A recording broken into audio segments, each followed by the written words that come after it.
습니다. 할렐루야.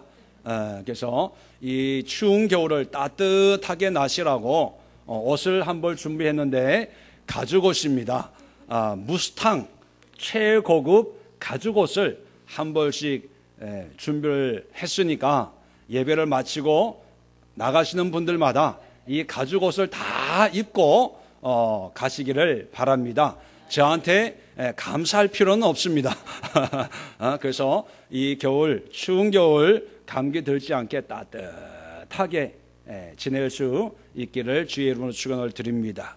그 가죽옷에 대해서 제가 조금 설명을 드릴 필요가 있겠죠. 이 옷이 어떻게 생겼고 이 옷이 어떻게 해서 나에게까지 주어졌을까 설명을 드려야 여러분들이 이 가죽옷을 입고 생활할 때 부족함이 없고 또 이 옷의 의미를 깨닫고 더 힘있게 강건하게 살아갈 수가 있을 것 같습니다. 타락한 인간에게 하나님이 제일 처음으로 베푸신 은혜가 뭘까 하는 거예요. 물론 3장 15절에 보면 내가 너로 여자와 원수가 되게 하고 내 후손도 여자의 후손과 원수가 되게 하리니 여자의 후손은 내 머리를 상하게 할 것이요 너는 그 발꿈치를 상하게 할 것이니라. 미래적인, 이것이 좀 어려운 신학적인 표현으로 하면 원시복음이다, 그렇게 얘기합니다. 아주 원시적인 복음의 약속이라는 거예요. 다시 말하면 예수 그리스도로 말미암아 마귀들이 파괴가 되고 또 여자의 후손으로 오신 예수님으로 말미암아 언약의 성취가 이루어질 것이라는 것을 아주 원시적인 표현으로 복음으로 우리에게 주었다. 그래서 원시 복음이다 이렇게 얘기하죠. 프리미티브 가스폴 그렇게 얘기합니다. 그런데 이런 영적인 언약의 은총도 주었지만 실질적인 내가 느끼고 피부로 경험할 수 있고 눈으로 볼 수 있는 그런 은혜를 제일 먼저 베푼 사건이 뭐냐? 바로 아담과 하와에게 옷을 지어 입히는 사건입니다. 오늘 성경에 보면 21절에 하나님이 아담과 그의 아내를 위하여 가죽 옷을 지어 입히시니라. 자, 가죽 옷을 지어 입혔다는 이야기는 아담과 하와에게 옷이 필요했다는 것입니다. 그러면 원래부터 아담과 하와는 에덴 동산에 있을 때부터 옷을 입고 살았을까요? 옷이 없이 살았을까요? 옷 없이 살았어요. 그러면 이 옷은 왜 생겨났냐는 것입니다. 성경을 보면 우리의 죄 때문에 선악과를 따먹은 그 죄의 결과가 어떻게 나오는가? 자, 보십시오.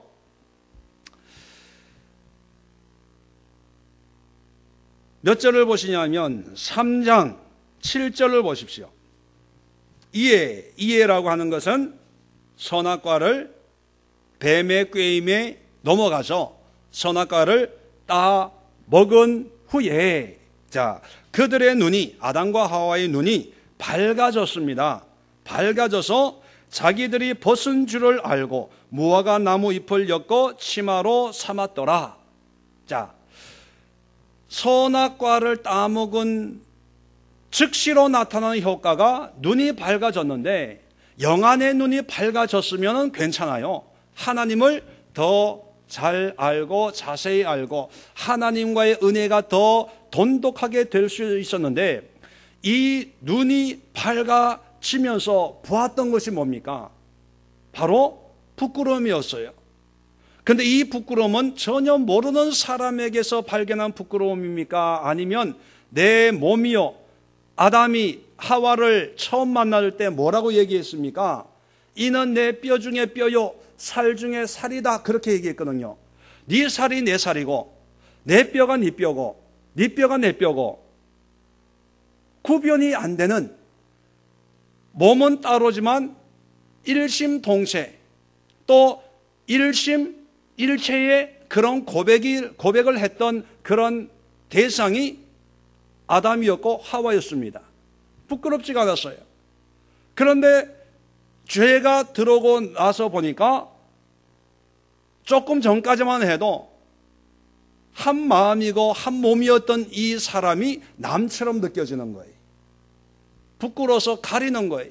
가릴 게 없으니까 무화과 나무로 잎을 엮고 치마를 삼았더라. 근데 한국 번역에는 치마 이렇게 표현을 했는데 히브리 원어에는요 하고라라는 단어입니다. 하고라. 이 단어는 뭐냐면 띠라는 의미입니다. 띠, 장식용 띠. 이것을 옷으로 번역을 하니까 치마가 되는 거예요. 그러니까 부끄러워 가지고 뭐 치마처럼 롱스커트, 미니스커트처럼 만든 게 아니고 그냥 무화과 나무 잎으로 허리를 그냥 띠처럼 그냥 두른 거예요. 그러니까 옷도 아닌 것이 옷의 역할을 하는 그냥 정말로 볼품 없는, 그러니까 그 정도로 수치심이 강했다는 거예요. 그래서 옷을 만들어 가지고 가리고 있는데 그게 얼마나 오래 가겠습니까? 그게 얼마나 완벽하게 부끄러운 부위를 가리겠습니까? 그리고 더 나아가서 조금 전까지는 한 몸으로 살았는데 죄가 들어옴으로 해가지고 가리고 싶고 숨기고 싶고 포장하고 싶은 그런 마음이 서로가 발동이 됐다는 거예요.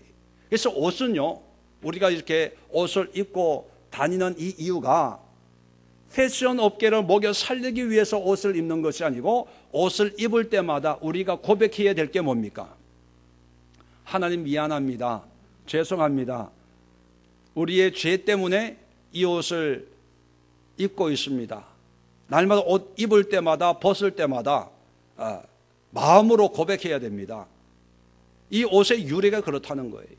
자, 그런데 오늘 성경에 보면 무화과 나무로 엮은 하고라, 이 띠, 불완전하고 불편하고 임시적이고 얼기설기 있는 이 띠를, 하고라를 하나님이 뭘로 바꿔주냐 하면 가죽 옷으로 바꿔줍니다.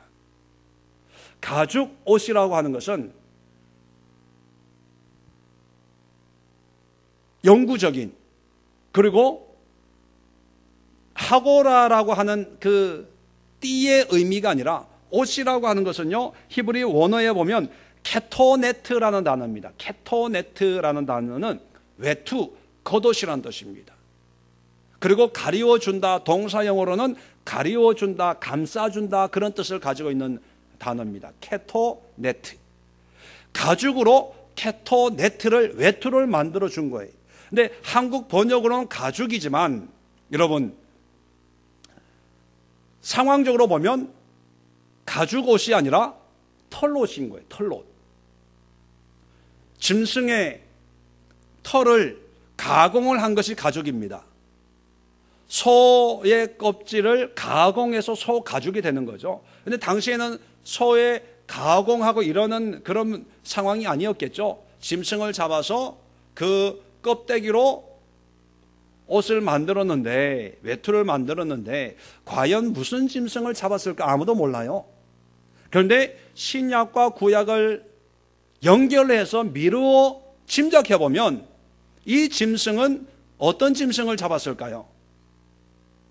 양이었다는 것입니다. 양.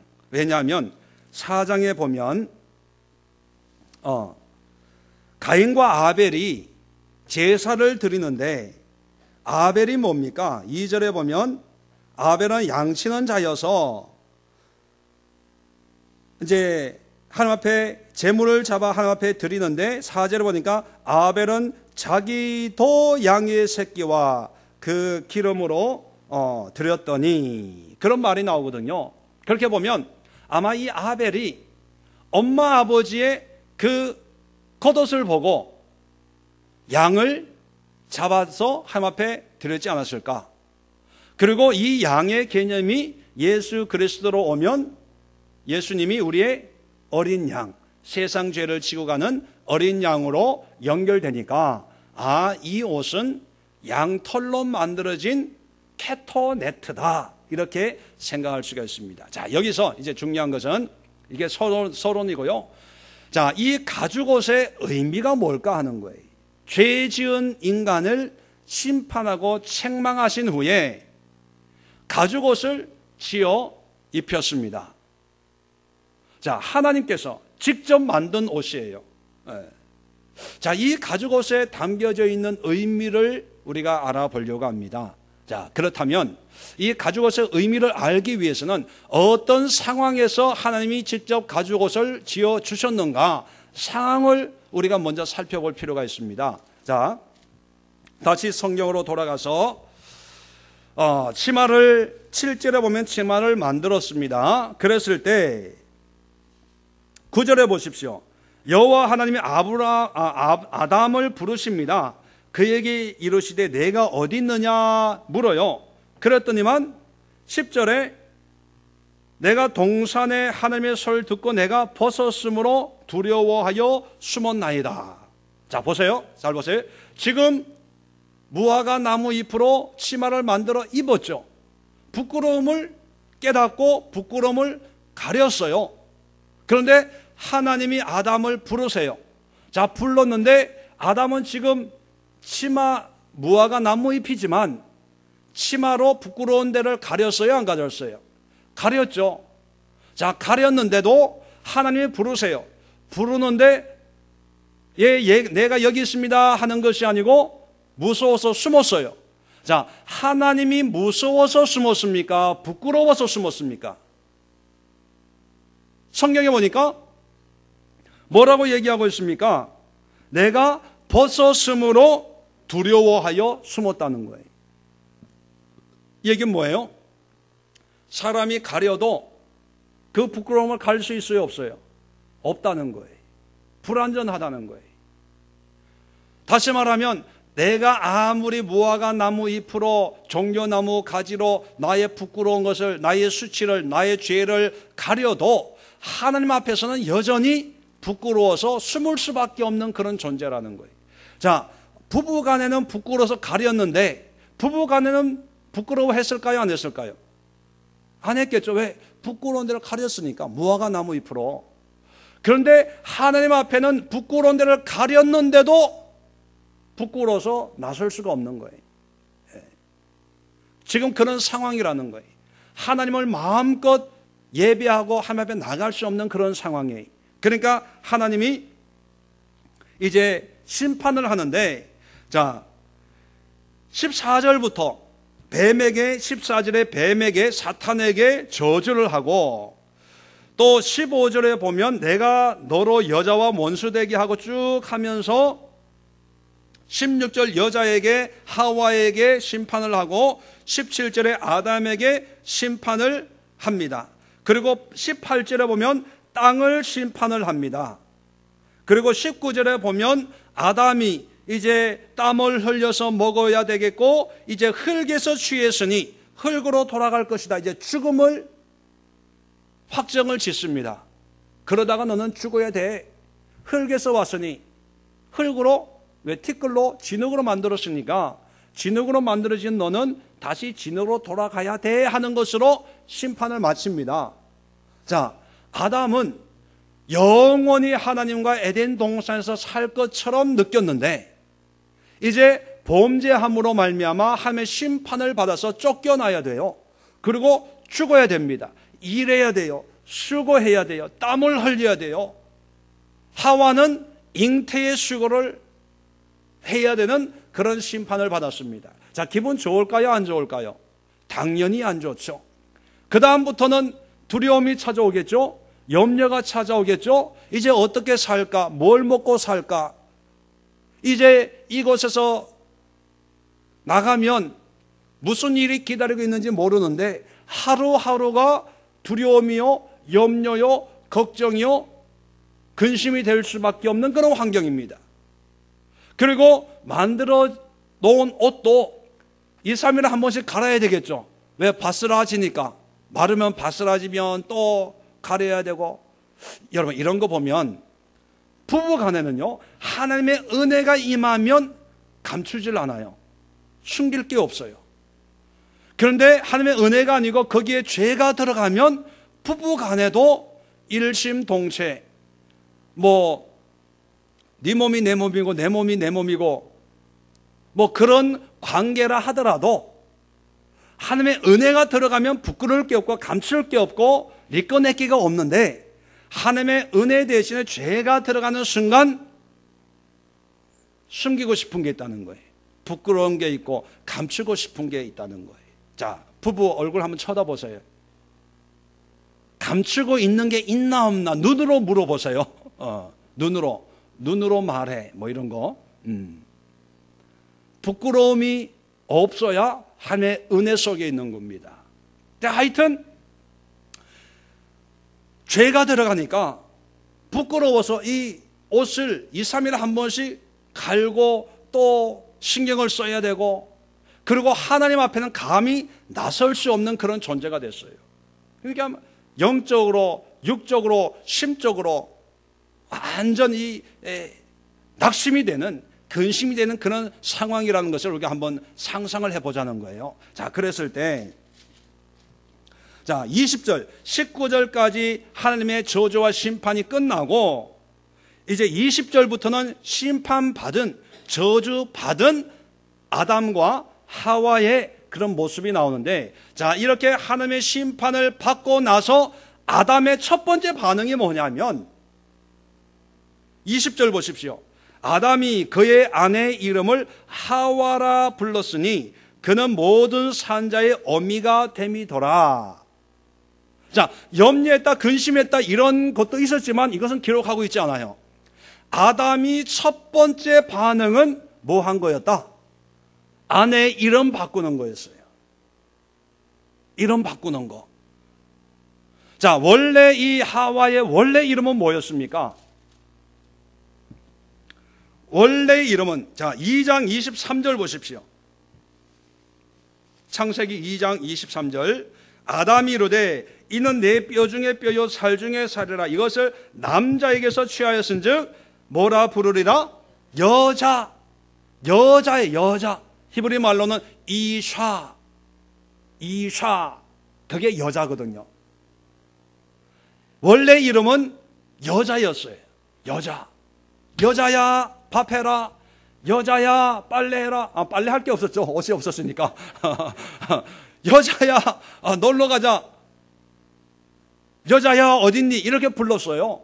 그런데 범죄하고 하나님의 심판이 임하고 난 다음에 이름을 바꿉니다. 하와로 바꿉니다. 하와의 이름이 뭐냐? 우리 성경에는 하와의 이름을 그는 모든 산자의 어미가 됨이더라 의역을 한 거예요.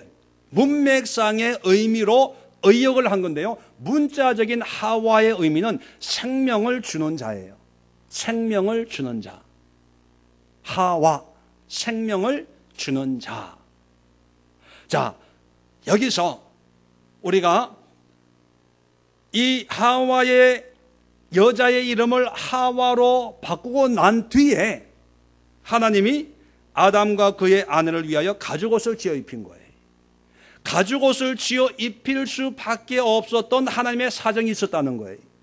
자, 그러면 왜 하나님은 아담이 여자라고 하는 이름을 가지고 있는 아내의 이름을 하와, 생명을 주는 자로 바꿨을 때 가죽옷을, 인간이 만든 불편하기 짝이 없는 무화과 치마를 걷어버리고, 가죽옷이란 건 뭡니까?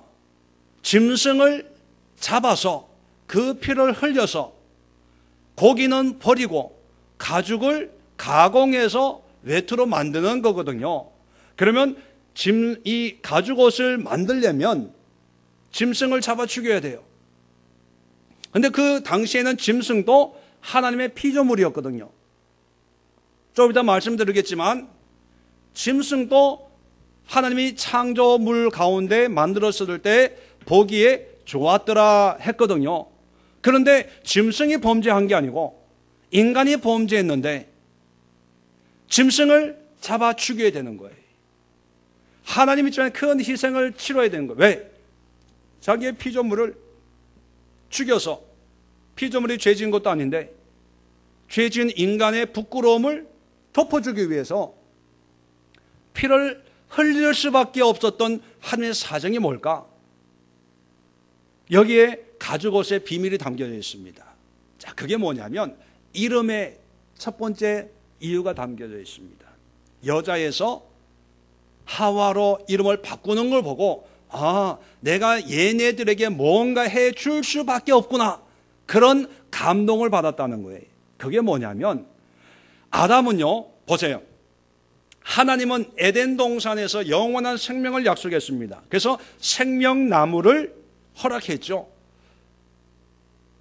그 생명나무를 통해서 아담과 하와는 범죄하지 않았으면 영원한 생명을 하나님과 함께 보장받는 삶을 살았어요. 날마다 생명나무, 생명수를 마시면서 살 수 있었습니다. 그런데 하나님이 선악과를 따먹는 순간 뭐라고 그랬습니까?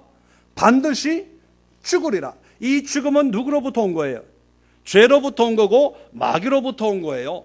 하나님을 대적하는 것으로부터 죽음이 찾아온 거예요. 그래서 선악을 알게 하는 나무를 먹는 순간은 반드시 죽으리라. 그러나 먹지 않으면 영원히 살리라. 생명을 보장해 주고 있습니다. 자, 그런데 따먹었어요. 그리고 그 범죄로 말미암아 19절에 마지막으로 너는 흙이니 흙으로 돌아갈 것이니라. 이것은 산다는 거예요, 죽는다는 겁니다. 죽는다는 죽음이. 이제 아담과 하와를 기다리고 있는 것은 수고하고 애쓰다가 아이 놓고 키우고 양육하다가 언젠가는 죽는 거예요. 죽는 것. 자, 그러면 하와의 이름을 지을 때 생명이라고 짓는 게 편하겠습니까? 죽음이라고 짓는 게 편하겠습니까? 생명은 떠난 거예요. 생명은 박탈당한 거예요. 빼앗긴 거예요. 사실은 하나님이 뺏어간 건 아니고 인간들이 잃어버린 거지만 아담과 하와 입장에서는 범죄함으로 말미암아 하나님의 심판으로 하나님이 거둬갔다, 하나님이 가져갔다, 또 심하게 얘기하면 빼앗겼다, 그렇게 생각을 하는 거예요. 생명하면 아깝죠. 그런데 이들을 기다리고 있는 것은 생명이 아니라 죽음이에요. 그런데도 아담은 하와의 이름을 여자로 그냥 놔둬도 상관이 없어요. 이름을 바꿀 필요가 없는데도 저주를 받고 나서 여자인 이 아내를 생명을 주는 자로 바꾼 거예요. 왜 바꿨을까 하는 겁니다. 이따가 말씀드리지만 첫 번째는요, 저주 아래에 있더라도 생명에 대한 희망을 잃지 않겠다는 희망을, 소망을 얘기하는 거예요. 소망을 가지고 있는 거예요. 범죄였습니다. 하나님의 책망을 받아요. 하나님의 심판을 받아요. 그리고 모든 것을 빼앗깁니다. 나중에 에덴 동산에 추방을 당하고요, 생명나무로 가는 그 길을 화영금을 가지고 있는 천사들로 말미암아 지켜서 죄 지은 상태로 영생을 얻지 못하도록 그 두루 도는 화영검을 두어 생명나무의 길을 지키게 하시니라. 23절 24절에 기록되어 있습니다. 철저하게 외면을 당해요. 이제 운명 가운데 죽음을 향해서 걸어가야 되는 그런 환경입니다. 원망할 수 있고 불평할 수 있고 짜증 부릴 수 있고 하나님과 어느 정도 타협할 수 있는 그런 환경인데도 불구하고 모든 것이 다 잃어버린 그 환경에서 아내의 이름을 뭐라고 부르냐 하면 생명을 주는 자. 하나님의 생명을 이 여인을 통해서 우리에게 주실 것이라는 소망을 담고 이름을 고쳐 부르는 거예요. 보통 사람들 같아서는 이제는 우리는 죽을 운명이야, 죽음이라고 이름을 붙이고 싶은, 그 죽음을 부르면서 잃어버린 생명을 아쉬워하고 그리워하고 또 서로를 원망하고, 당신 때문에 이 생명이 없고 당신 때문에 이 죽음이 온 거야, 알아? 앞으로 제대로 살아?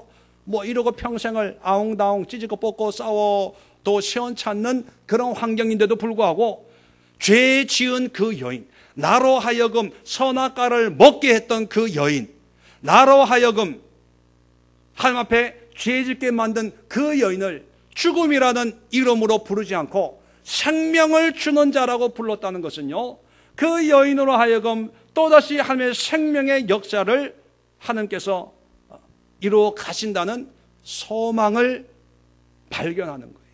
이걸 보고 이름 고쳐 부르는 거 보고 야, 내가 이렇게 가만히 있어서는 안 되겠다. 비록 심판은 하고 저주는 했지만 내가 창조한 이 피조물인 이 양을 두 마리를 잡아가지고 얘네들 추위에 떨지 않게 양털 겉옷을 만들어 줘야 되겠다라는 마음을 가지게 됐다는 거예요. 다시 말하면 불행 중에 심판 가운데서도 하나님의 은혜를 입을 수 있다는 거예요. 뭐를 가지고 있으면? 생명에 대한 소망을 잃지 않으면요. 그래서 우리에게 예수 그리스도로 말미암아 의의 옷을 입고 구원의 옷을 입고 예수 그리스도의 옷을 입어요. 자, 그 옷을 입을 자격이 있는 사람은 어떤 사람입니까? 죄인? 예, 맞아요. 죄인이에요. 그런데 죄인도 다 죄인이 아니라 하나님의 감동을 주는 죄인의 모습은 뭡니까?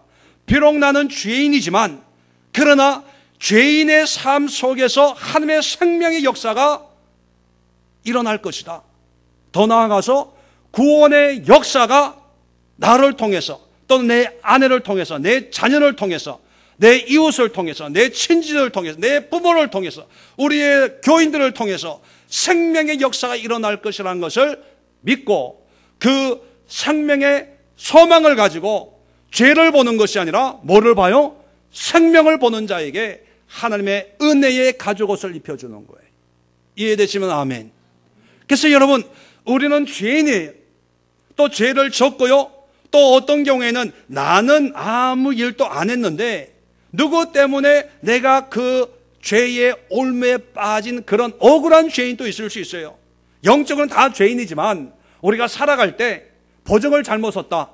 남편이 밖에 나가서 친구 얘기 듣고 보증에 사인했다가 집이 날아가고, 친구 말 듣고 사업했다가 뭐 날아가고, 뭐 동창 만나가지고 뭐 하다 투자해라 그래가지고 뭐 날아갔어요.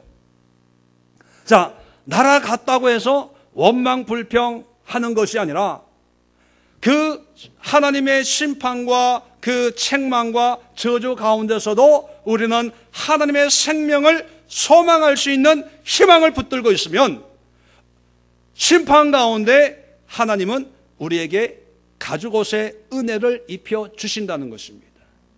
그래서 여러분, 생명의 소망을 가지세요. 아내에게 이름을 부르지 말고 뭐라고 불러요?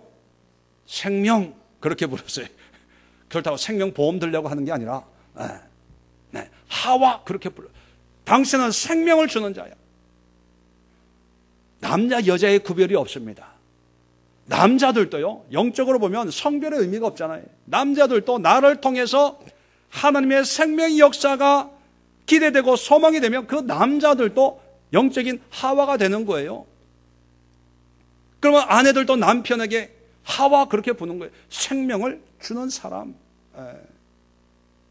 그럴 때 하나님은 가죽옷, 무스탕 멋있는 옷을 메이드 인 헤븐, 그죠? 자, 옷을 입혀준다는 거예요. 그 옷은 추위도 막아주고 비바람도 막아주고 더 나아가서 하나님의 사랑을 품어주는 그런 따뜻한 옷이 될 수가 있다는 것입니다. 오늘 그 옷을 만들어서 여러분에게 입혀서 보내려고 하는 거예요. 그 옷을 한 벌씩 입고 가시기를 지혜로 부탁을 드립니다. 두 번째는 이 가죽옷의 의미가 뭐냐면, 범죄한 인간이, 지금 이 상황을 보면 범죄한 인간이 아담이 하와에게 생명이라 불렀어요. 왜 생명이라 불렀을까? 그 이유가 있습니다. 자, 3장 아까도 읽었지만 15절 한번 보세요. 하나님이 저주하시기 전에, 아담과 하와를 저주하시기 전에 미리 말씀하신 게 있어요. 저주 전에 말씀하신 게 있는데 15절에 내가 너로 여자와 원수가 되게 하고, 이건 뱀에게 얘기하는 거예요. 뱀에게 너로 여자와 원수가 되게 하고 내 후손도 여자의 후손과 원수가 되게 하리니, 자, 여자의 후손은 내 머리를 상하게 할 것이요 너는 그의 발꿈치를 상하게 할 것이니라. 이 얘기가 뭡니까? 뱀의 후손과 여자의 후손의 싸움이라는 거예요. 마귀에게는 후손, 낳고 생육하고 선장하고 뭐 이런 게 없거든요. 사람에게만 후손의 의미가 있죠. 그렇다면 사탄 졸개들인 귀신들과 여자의 후손과의 싸움이 있다는 거예요. 아까도 얘기한 원시 복음, 프리미티브 가스펠이라고 그랬죠. 바로 예수 그리스도를 얘기하는 거예요. 여자의 후손이 너희들의 머리를 상하게 할 것이요, 뱀의 생명은 머리에 있거든요. 옛날에 시골에 뱀 잡을 때 뭐를 돌로 이렇게 던져서 뱀을 잡아요. 뱀을 손으로 잡을 때도 머리를 잡는 거예요. 머리를 상하게 한다는 것은 이 마귀의 심장부를 가격한다는 거예요. 자, 그런데 너는 뱀이죠. 여자의 후손의 발꿈치를 상하게 할 것이다. 이 뱀은 늘 공격을, 사람을 숨어 있다가 뒤쪽을 공격해요. 발꿈치를 상하게 한다. 그게 예수 그리스도의 십자가 사건을 상징한다고 얘기합니다. 자, 그러면 이 말씀을 뱀에게도 얘기하고 또 아담에게도 얘기했겠죠.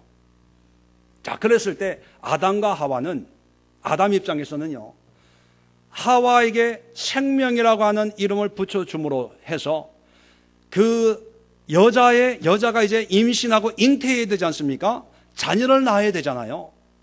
이 자녀들로 말미암아 지금은 패했지만, 지금은 무너졌지만, 뱀의 유혹에 패했지만, 이 아내의 몸을 통해서 잉태할 그 후손으로 말미암아 우리의 패배를 되갚아줄 그런 믿음의 고백이 있는 거예요. 그래서 지금의 모습을 보면 범죄한 자고 나에게 선악과를 강제적으로 거짓말해서 먹인 그런 여인인데, 지금의 모습을 보지 않고 소망을 가지고 이 여자의 몸에서 태어날 후손, 하나님이 축복하셔서 지금의 패배를 승리로 바꿀 그 후손에 대한 믿음의 고백이 생명이라는 거예요. 하와라는 거예요. 다시 말하면 이 가죽옷의 의미는요, 믿음을 하나님이 보시고 지어줬다는 거예요. 내가 여자의 후손으로 말미암아 뱀의 머리를 상하게 할 것이라는 그 약속의 말씀을 환난 중에, 심판 중에, 죄악 중에서도 믿고 있구나, 확신하고 있구나, 그것을 보신 거예요. 그 믿음을 보고 가죽옷을 준비하신 겁니다. 그렇다면 여러분, 우리에게 있어서도 마찬가지죠. 우리에게 있어서는 이미 오신, 여자의 후손으로 오신 예수 그리스도를 믿고 그 예수 그리스도의 말씀을 확신하고 그 말씀대로 이루어질 것을 믿고, 그리고 마귀, 사탄, 원수들을 하나님의 말씀으로 대적하면서 믿음으로 나아갈 때 하나님은 우리를 위해서 가죽옷을 만들어서 입혀준다는 겁니다. 믿음으로 사는 자에게 이 가죽옷을 입을 자격이 있습니다. 마지막으로 세 번째는 뭐냐면, 범죄한 인간에게 베푸시는 하나님의 사랑이 가죽옷이에요. 아까도 말씀드렸지만 인간들이 죄를 범하고 부끄러워서 할 수 있었던 것은 무화과 나무 옷입니다. 그것도 옷이 아니라 치마예요. 우리 표현상 치마지만 원어적으로 보면요, 그냥 띠예요, 띠. 옷의 기능을 할 수 없는 그런 띠에 지나지 않는 그런 하고라입니다. 하고라. 그런데 그 띠는 하나님 앞에서도 부끄럽고 사람들 앞에서도 부끄럽기 때문에 항상 의식해야 되는 불완전한 것이지요. 그런데 하나님이 가죽옷을 입혀주셨습니다. 그 옷은 완전한, 우리를 모든 부끄러움이나 또 추위나 어떤 태양이나 모든 외부로부터 오는 공격을 막을 수 있는 안전한 케토네트라고 하는 겉옷 외투의 모양으로 우리에게 주어졌습니다. 그리고 그 재질은 뭡니까? 짐승의 가죽이에요. 자, 그런데 아까도 말씀드린 것처럼 짐승을 죽이기 위해서는, 가죽 옷을 만들기 위해서는 짐승을 죽여야 되는데, 자, 이 짐승에 대해서 한번 생각해 볼까요? 자, 1장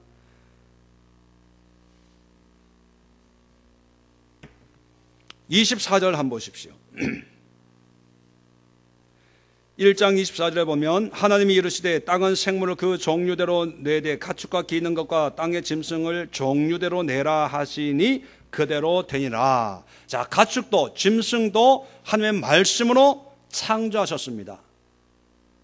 자, 창조하시고 그 다음에 25절에 하나님이 땅의 짐승을 그 종류대로 가축을 그 종류대로 땅에 기는 모든 것을 그 종류대로 만드시니 하나님이 보시기에 좋았더라. 자, 이 피조물들도 하나님이 보시기에 좋은 것들이었어요. 자, 그러면 에덴 동산에 범죄하기 전에 거기에 예를 들어 코끼리도 있고 또 사자도 있고 호랑이도 있고 산토끼도 있고 사슴도 있어요. 자, 그랬다면 자, 이 에덴 동산에서 호랑이는 사슴을 잡아먹고 표범은 토끼를 잡아먹고 약육강식의 그런 환경이었을까요? 아니었을까요? 아마 아니었을 겁니다. 사자가 이사야에 보면 그런 말씀이 있죠. 뱀과 사자가 같이 다니고 뱀 우리의 아이가 뛰어놀고 그런 표현이 있지 않습니까? 아무 해함도 상함도 없는 그런 상태였다는 거예요. 자, 그런데 이랬는데 인간이 범죄함으로 말미암아 가지고, 자 보세요. 어디를 보시냐면 3장 14절을 보십시오. 여호와 하나님이 뱀에게 이르시되 내가 이렇게 하였으니, 이제 사람들을 유혹했으니 내가 모든 가축과 들의 모든 짐승보다 더욱 저주를 받아 배로 다니고 살아있는 동안 흙을 먹을지니라. 자, 여기 보세요. 뱀에게 뭐라고 얘기하냐면 네가 모든 가축과 들의 모든 짐승보다 더욱 저주를 받아. 더욱 저주를 받았다는 얘기는 다른 가축과 짐승도 저주를 받았다는 거예요? 안 받았다는 거예요? 자, 받았다는 거예요. 근데 다른 가축과 짐승도 저주를 받았는데 이 뱀은 더욱 받았다는 거예요. 그러니까 양의 차이, 분량의 차이는 있지만 하나님이 인간이 타락하면서 짐승들도 저주를 하신 거예요. 그 다음에 18절에 보면 땅도 저주를 받아서 엉겅퀴를 내게 되는 거예요. 자, 이랬을 때 짐승들은 자기가 죄를 져서 저주를 받았어요? 아니면 자기들하고 상관없이 저주를 받았어요? 상관없이 저주를 받았어요. 이 땅들도 엉겅퀴 내고 이런 이 자연 삼라만상도 이들이 죄를 져서 죄를 범했어요? 저주를 받았어요? 아니면 자기하고 상관없이 저주받은 거예요? 상관없이 저주받은 거예요. 그렇게 어떻게 보면 짐승 입장에서는 억울할 수 있는 거예요. 인간 때문에, 저 뱀 때문에 저주를 받았는데 나는 잘못한 게 없는데요, 하나님 말씀대로 순종했는데, 이렇게 얘기할 수가 있어요. 이 얘기는 뭐냐면 비록 뱀이 사탄이 되어서 인간을, 하나님을 대적하는 일을 했지만 일반적인 짐승들은 죽어야 될 이유가 없고 저주받을 이유가 없다는 거예요. 자, 그런데 저주를 받았어요. 자, 저주를 받았는데, 그래서 약육강식으로 먹고 먹히는 그런 새사슬, 먹이사슬이 됐겠죠? 그런데 문제가 하나 생기는 거예요. 뭐냐면 그 저주의 원인을 제공한 인간을 위해서 내가 이 죄 없이 저주받은 짐승을 죽여야 되냐 하는 거예요. 가죽옷을 지어 입히려면 죽여야 되지 않습니까? 인간의 죄로 말미암아 도매금으로 저주를 받았는데 거기다가 한술 더 떠가지고 이 사람들의 옷을 만들기 위해서 또 가중처벌로 죽여야 되냐, 그런 갈등이 있는 거예요. 그랬을 때 하나님이 죽여요, 살려요? 죽여요. 왜요? 짐승들에게 하나님의 피조물이고 보시기에 좋았다라고 하더라도 그 가축이나 짐승보다는 인간이 더 소중했다는 거예요. 하나님이 사랑한다는 거예요. 근데 그 인간이 어떤 인간이냐? 범죄하지 않은 인간이 아니라 죄를 지은 인간이라는 거예요. 그 죄를 지은 인간임에도 불구하고, 그리고 땀을 흘려야 되고 수고를 해야 되고 밤이 맞도록 일을 해야 되고 추위와 더위를 이겨내서 결국은 흙에서 와서 흙으로 돌아가야 되는 그런 허무한 인생의 주인공일지라도 하나님은 사랑하신다는 거예요. 그래서 짐승의 피를 흘려서 인간을 위해서 옷을 만들어 주었다는 것입니다. 그것은 뭐냐? 하나님이 우리를 어떻게 사랑하시는가 하는 거예요.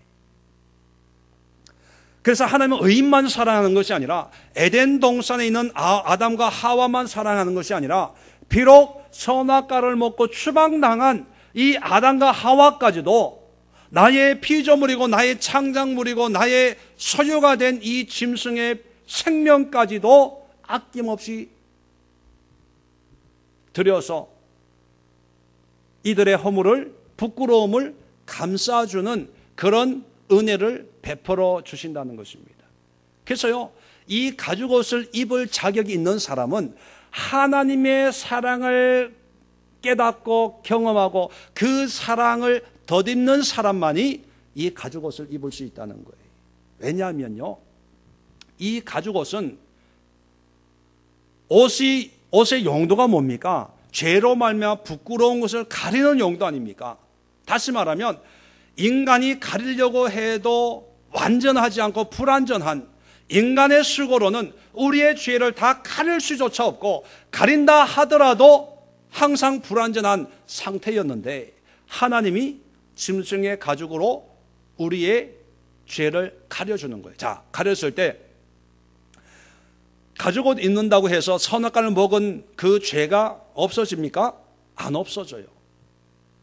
죄에 대한 책임은 여전히 있습니다. 결국 가죽옷을 입는다고 해도 영생을 사는 것이 아니라 가죽옷을 입고 어느 정도 살다가 결국은 죽어야 돼요. 단지 뭐를 가립니까? 세상을 살아갈 수 있도록 부끄러움을 가려주는 거예요. 먹고 사는데 지장 없도록.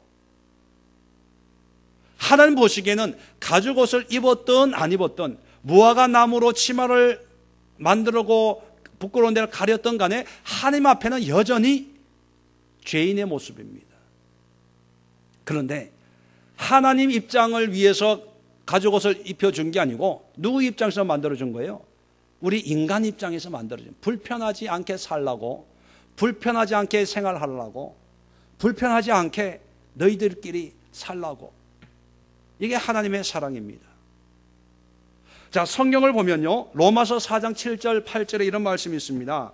불법이 사함을 받고 죄가 가려짐을 받은 사람들은 복이 있고 주께서 그 죄를 인정하지 아니하실 사람은 복이 있도다 함과 같으니라.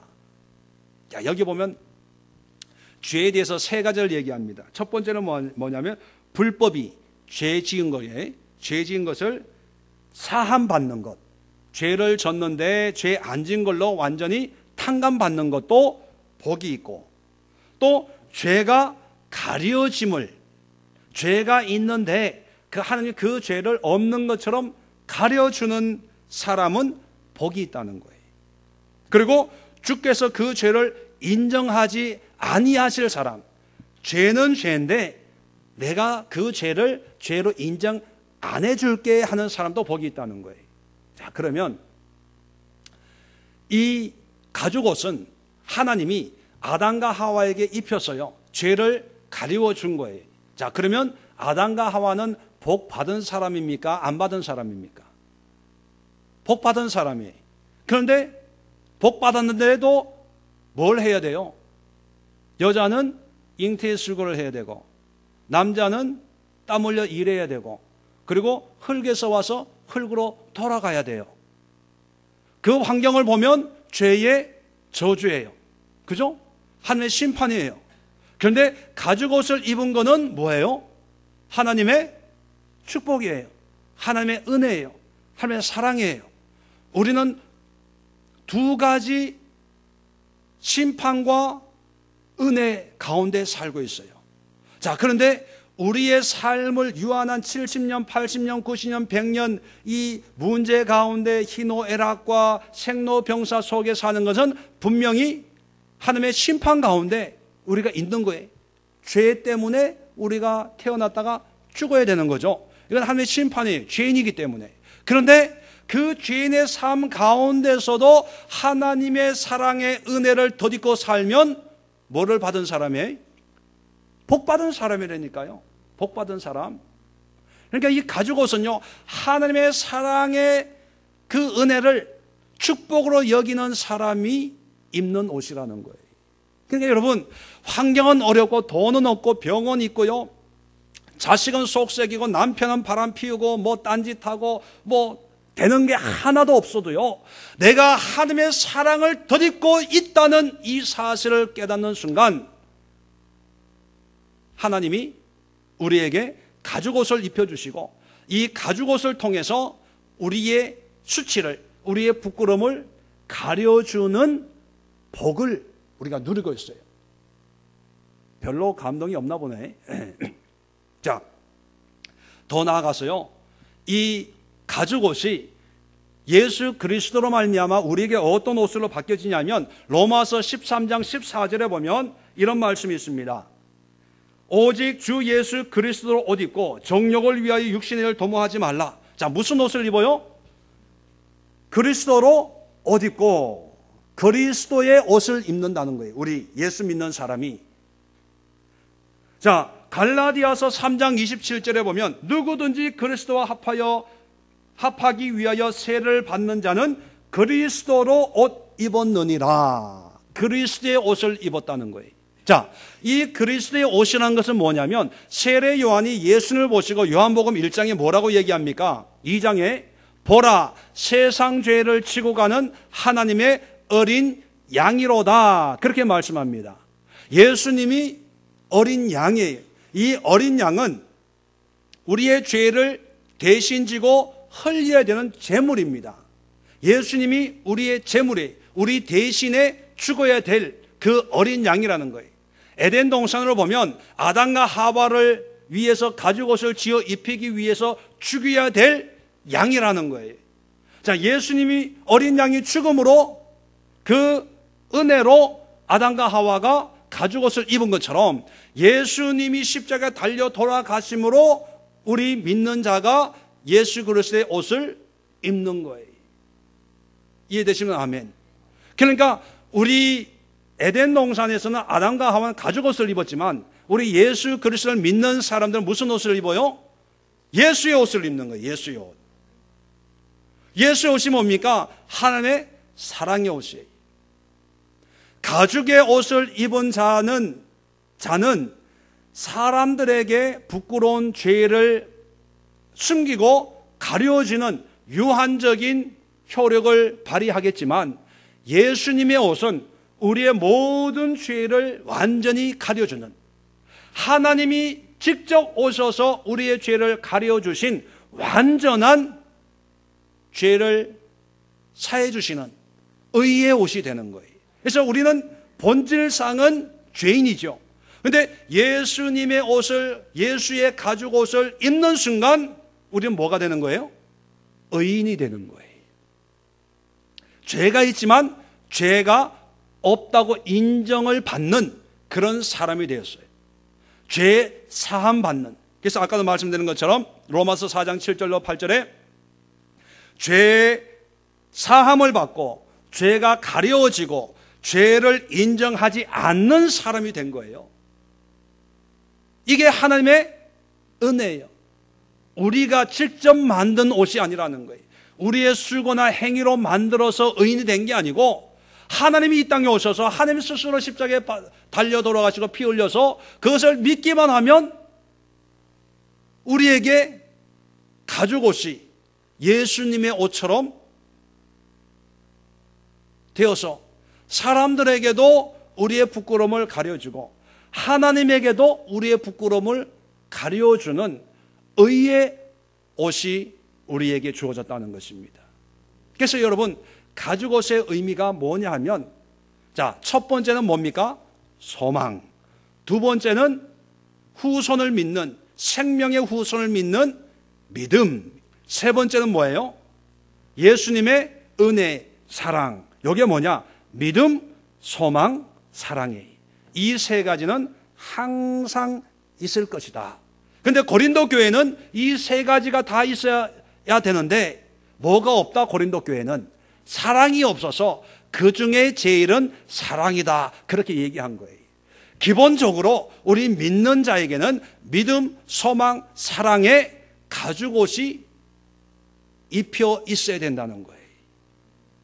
그리고 믿음, 소망, 사랑 이 세 가지를 가진 자에게는 하나님의 죄 사함에 죄를 가려주는, 또 죄를 죄로 인정하지 않는 하나님의 특별한 은혜의 옷을 입히는 거예요. 이 옷이 구약에는 아담과 하와에는 가죽옷으로 나타나고요, 또 예수를 믿는 사람들이 그리스도의 옷으로 나타나고요, 또 유대인들에게는 세마포 옷, 흰 옷으로 계시록에 나타나는, 이게 옷의 종류, 명칭 표현은 다르지만 다 같은 의미를 가지고 있는 거예요. 이 옷을 입어야 돼요. 그래서 제가 설교 시작하면서 여러분들에게 가죽옷 한 벌을 다 준비했다고 했던 이유가 뭐냐면, 바로 우리 믿는 자가 어떤 신앙과 어떤 마음과 어떤 삶으로 하나님을 섬기고 살아가야 할까를 알기 위해서는 이 가죽옷의 의미를 다시 한번 깨달아야 되고, 예외 없이, 그 누구 예외 없이 구원받는 자는 다 이 가죽옷을 입어야 된다는 겁니다. 예수 그리스도에 대한 소망, 예수님을 믿는 믿음, 그리고 하나님의 놀라운 사랑을 고백하고 인정하고 깨닫지 못한다면 가죽옷, 의의 옷, 세마포 옷, 구원 없어요. 죄송하지만 오늘 이 밤에 다시 한번 우리가 우리 자신을 되돌아보면서 과연 나에게 믿음, 소망, 사랑을 말미암는 하나님이 만들어주신 의의 옷이 있는가 한번 되돌아보시고, 이 시간 기도할 때 주여 나에게도 불행 가운데, 낙심 가운데, 절망 가운데 있더라도 하와 생명을 주는 자라는 그런 소망의 고백이 있게 하옵소서. 그리고 원망할 수 있고 불평할 수 있는 환경 속에서도 하나님이 어둠 속에 한 줄기 빛처럼, 반딧불처럼 우리에게 약속하시는 그 언약의 말씀을 굳게 믿을 수 있는 믿음을 주옵소서. 세 번째는 하나님께서 나를 위해서 행하신 그 놀라운 위대한 십자가의 은혜, 예수 그리스도의 보혈의 은혜의 사랑을 날마다 깨닫게 하옵소서. 그래서 나에게 날마다 믿음을 주시고 소망을 주시고 그리스도의 사랑으로 충만한 하루하루의 삶으로 예수 그리스도의 옷을 입고 주님 부르시는 그날까지 힘있게 살아갈 수 있는 우리 믿음의 주인공이 되기를 원합니다. 우리 함께 주여 힘차게 외치고 합심해서 기도하는 그런 시간이 될 수 있게